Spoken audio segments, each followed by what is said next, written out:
हिंदू साम्राज्य विजयते तराम, हिंदू साम्राज्य परिषद के साम्राज्याध्यक्ष होने के नाते मेरे कुछ दायित्व हैं और मेरे कुछ कर्तव्य हैं।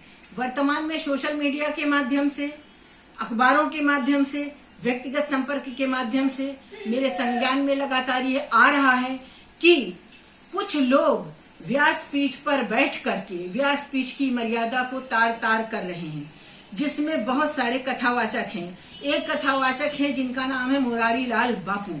इन्होंने तो मर्यादा हनन की पराकाष्ठा पार कर दी। जितने भी कार्य कर रहे हैं, मैंने जितने भी इनके कार्य देखे हैं, सभी शास्त्र विरुद्ध हैं। इनका सिर्फ एक काम है, व्यासपीठ पर बैठ करके अश्लील गीत, कव्वाली, शेर, शायरी, और ये हद तो तब हो जाती है जब ये दर्शकों के बैठ करके दर्शकों के सामने इस्लाम धर्म का प्रचार प्रसार करते हैं और मजलिस के जैसे छाती खुद भी पीटते हैं और दूसरों को भी पिटवाते हैं। अल्लाह अकबर करते हैं, या इलाहा इल्लल्लाह करते हैं, या हुसैन करते हैं। ये दिशाहीन व्यक्ति सनातन की क्या दिशा देगा? ये परंपराओं को तोड़ रहे हैं, व्यासपीठ की मर्यादा को तार तार कर रहे हैं। ये अपराधी हैं, इनको दंड मिलना चाहिए। इन्होंने स्मशान में विवाह कराया, इनको ये ज्ञात नहीं है कि स्मशान ही नहीं कर्तव्य, स्मशान में कोई भी शुभ कार्य नहीं किया जा सकता है। किस अधिकार से, किस शास्त्र से इन्होंने स्मशान में विवाह करवाया? इन्हें धर्म की व्याख्या, इन्हें धर्म का धा नहीं मालूम है।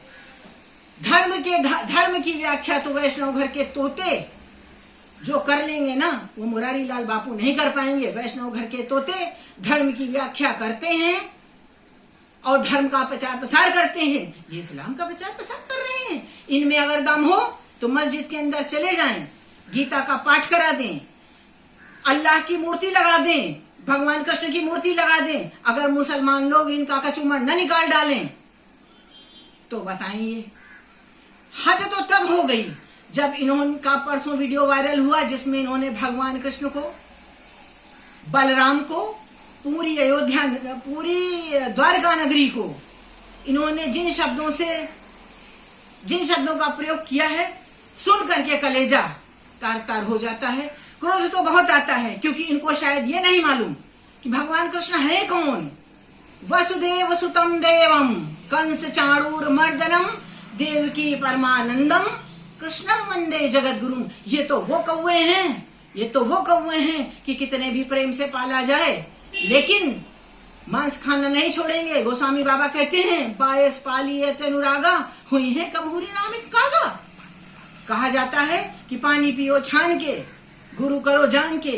गुरु ऐसा करना चाहिए, कथा ऐसे व्यक्ति के श्रीमुख से सुननी चाहिए जो परंपरागत गुरु का शिष्य हो। आप अपने दादा गुरु का नाम बता पाए?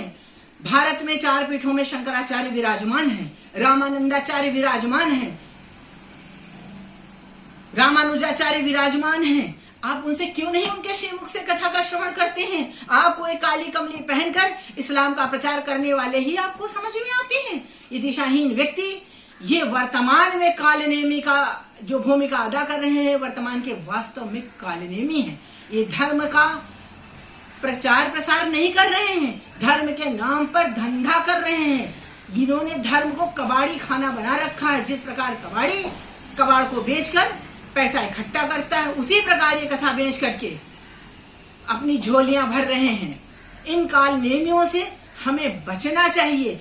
ऐसे व्यक्ति के द्वारा कही गई कथा सुनने वाला व्यक्ति भी पाप का भागी होता है। कथा का श्रवण हम इसलिए करते हैं कि इस लोक में भी हमारा कल्याण हो, वह लोक में भी कल्याण हो। परंतु अपात्र व्यक्ति, कुपात्र व्यक्ति, धर्म की व्याख्या न करने वाला व्यक्ति, अनाधिकार चेष्टा करने वाला व्यक्ति अगर व्यासपीठ पर बैठकर कथा कहता है तो उसको कतई भी श्रवण नहीं करना चाहिए। मुरारी लाल बापू जी, आपसे एक प्रश्न है, आप किस शास्त्र में पढ़ के आए हैं? भगवान कृष्ण के बारे में जो आपने अनर्गल प्रलाप किया है, द्वारका नगरी के बारे में आपने अनर्गल प्रलाप किया है, आपको ये नहीं मालूम भगवान कृष्ण जगत गुरु हैं, भगवान कृष्ण योगेश्वर हैं। अब दोबारा व्यासपीठ पर बैठ करके अगर आपने भगवान कृष्ण के नाम पर या भगवान राम के नाम पर कोई भी अनर्गल प्रलाप किया तो उसका परिणाम भयंकर होगा। आपको एक बात और याद दिला दूं, कि आज से कोई 25 वर्ष पहले एक न्यायिक अधिकारी ने भगवान कृष्ण के नाम पर व्यंग्य किया था, पूरे की पूरी न्याय व्यवस्था उनके विरुद्ध हो गई थी। अंततोगत्ता उन्हें अपने स्वर वापस लेने पड़े थे। स्मरण रहे, भगवान कृष्ण, भगवान राम भारत की आत्मा है।